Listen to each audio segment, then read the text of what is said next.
الرحمن الرحیم۔ حضرت ابو ہریرہ رضی اللہ تعالیٰ عنہ فرماتے ہیں نبی کریم صلی اللہ علیہ وسلم نے ارشاد فرمایا ایک زمانہ آئے گا کہ ایک وقت زمانہ بالکل قریب قریب ہو جائے گا، یعنی ہم کہتے ہیں بھئی جمعہ آتی ہے جمعہ جاتی ہے، بالکل مل جائے گا زمانہ۔ جو کام اس کی تشریح میں لکھا ہے اس حدیث کی، جو کام ایک دن میں ہونا چاہیے نا وہ کام کو کئی دن لگ جائیں گے۔ بھائی دیکھو ہمارے جو اپنے علماء ہیں بڑے بڑے، انہوں نے کتابیں لکھی ہیں نا، 500 کتابیں، 1000 کتابیں، 1200 1400 کتابیں، ہماری سمجھ میں نہیں آتا۔ کیوں نہیں آتا؟ اس لیے کہ ہمارے پاس ٹائم نہیں ہے، اور صبح ہوتی ہے شام ہوتی ہے یوں ہی زندگی تمام ہو جاتی ہے، برکت اٹھا لی گئی۔ اللہ کے رسول نے فرمایا زمانہ قریب ہو جائے گا۔ اچھا، پھر فرمایا علم اٹھا لیا جائے گا۔ بڑے بڑے علماء جب دنیا سے چلے جائیں گے بہت سارا علم لے کے چلے جائیں گے، علم اس طرح اٹھایا جائے گا۔ پھر فرمایا لالچ ڈال دی جائے گی۔ لالچ کتنی لالچ ہے دیکھو سے، تھوڑی سی لالچ کے اندر ایمان کو زخمی کر دیتے ہیں، پوری مسلم کمیونٹی کو نقصان پہنچا دیتے ہیں تھوڑی سی لالچ کے اندر۔ اور یہ لالچ کب تک رہے گی؟ جب تک انسان زندہ رہے گا، اس سے وہاں تک فائدہ اٹھا سکتا ہے بس۔ یہ تو بہت لمبی بات کر رہا ہوں، ورنہ جس سے لالچ لی ہے اس کی کرسی جب تک کہ وہاں تک فائدہ ہے، اس کی کرسی گئی تمہاری بھی کرسی گئی۔ لالچ ڈال دیا جائے گا۔ پھر اللہ کے رسول نے فرمایا حرج ہو جائے گا۔ صحابہ نے فرمایا حرج یعنی کیا یا رسول اللہ؟ اللہ کے رسول نے فرمایا قتل، کشت خون کی ندیاں بہ پڑے گی۔ آج وہ زمانہ ہے، 1450 سال ہو گئے یہ حدیث کو، آج ہم اپنی آنکھوں سے دیکھ رہے ہیں۔ ایسا وقت ہے میرے بھائیوں، مارنے والے کو بھی نہیں پتا کیوں مار رہا ہوں، مرنے والے کو بھی نہیں پتا کہ میں کیوں مارا جا رہا ہوں۔ یہ حالت عام طور پر فتنے اٹھ رہے ہیں۔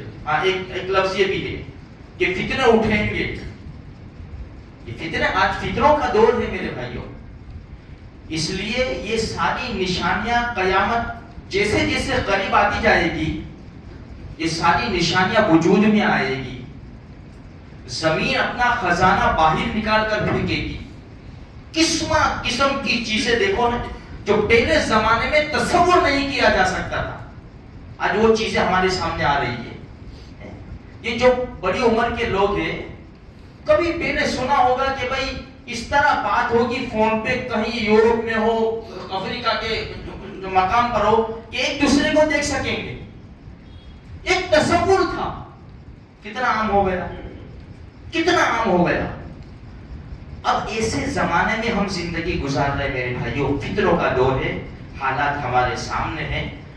بحیثیت مسلمان ہونے کے، بحیثیت نبی کریم صلی اللہ علیہ وسلم کے امتی ہونے کے، ہمیں وہ کام کرنا ہے جس سے ہمارا بھی ایمان محفوظ رہ سکے، ہماری اولاد ہماری نسلوں کا ایمان محفوظ رہ سکے، ہمیں وہ کام کرنا ہے۔ ہمیں اپنا ہاتھ غیروں کے ہاتھوں میں نہیں دینا، ہمیں بکنا نہیں ہے، ہم بک چکے ہیں۔ ان اللہ اشتری من المؤمنین انفسهم واموالهم بان لهم الجنہ، اللہ نے ہماری جانوں کو اور مالوں کو خرید لیا ہے جنت کے بدلے میں، ہم تو بک چکے ہیں۔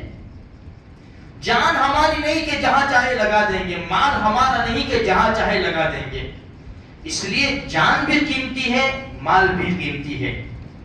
اس لیے میرے بھائیوں سب ہوشیار لوگ ہیں، اللہ نے سب کو صلاحیت دی ہے، عقل دی ہے۔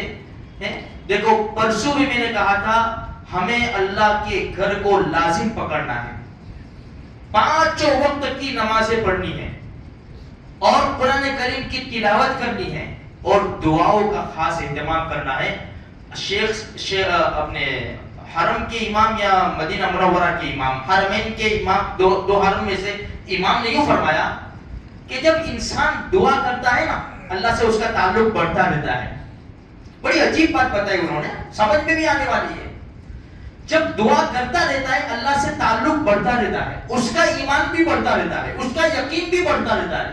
اسی وجہ سے تو اللہ سے دعا کر رہا ہے کہ کرنے والی ذات اللہ کی ہے. جب دعا سے کٹ جاتا ہے تو بہت ساری چیزوں سے محروم ہو جاتا ہے وہ. اللہ سے تعلق، آج ہمارا حال تو دیکھو، جیسے نماز ختم ہوئی بھاگے. جمعہ کے دن جو قبولیت کی گھڑیاں ہوتی ہیں، سلام پھرا، دعا ہوئی کہ نہ ہوئی، بھاگے ہم لوگ. میرے بھائیو، ہم وہ قوم نہیں ہیں، ہم وہ قوم نہیں ہیں کہ اللہ کے گھر سے ہم بھاگ جائیں اور بازار بھرے پڑے ہوئے ہیں. اللہ کے گھر میں وقت دو، سکون اطمینان کے ساتھ نماز ادا کرو. 2 منٹ، کم سے کم 1 منٹ 2 منٹ اللہ کے سامنے ہاتھ پھیلاؤ، دیکھو اللہ کے خزانے میں کمی نہیں ہے. میرے بھائیو، لقمان حکیم نے فرمایا اپنے بیٹے سے، بیٹے مانگتے رہے اللہ سے، اللہ سے مانگتے رہے. کون سی قبولیت کی گھڑی ہو اور تیری دعا قبولیت کی گھڑی سے ٹکرا جائے اور تیرا بیڑا پار ہو جائے. اس لیے مانگتے رہو میرے بھائیو اللہ تبارک و تعالیٰ سے. اپنے لیے بھی مانگو، پوری امت کے لیے مانگو، خصوصاً فلسطین کے مسلمانوں کے لیے مانگو. اور فلسطین کی حمایت میں جو بھی مدد کر رہا ہے کسی بھی طرح، ان سب کے لیے دعا کرو. اللہ تبارک و تعالی اسلام کا بول بالا فرماوے. جہاں جہاں مسلمان پریشان حال ہے اللہ سب کی پریشانیوں کو دور فرماوے. ہمیں زندہ رکھے تو اسلام پر زندہ رکھے، اور موت دے تو اللہ پاک ہمیں ایمان پر خاتمہ نصیب فرمائے.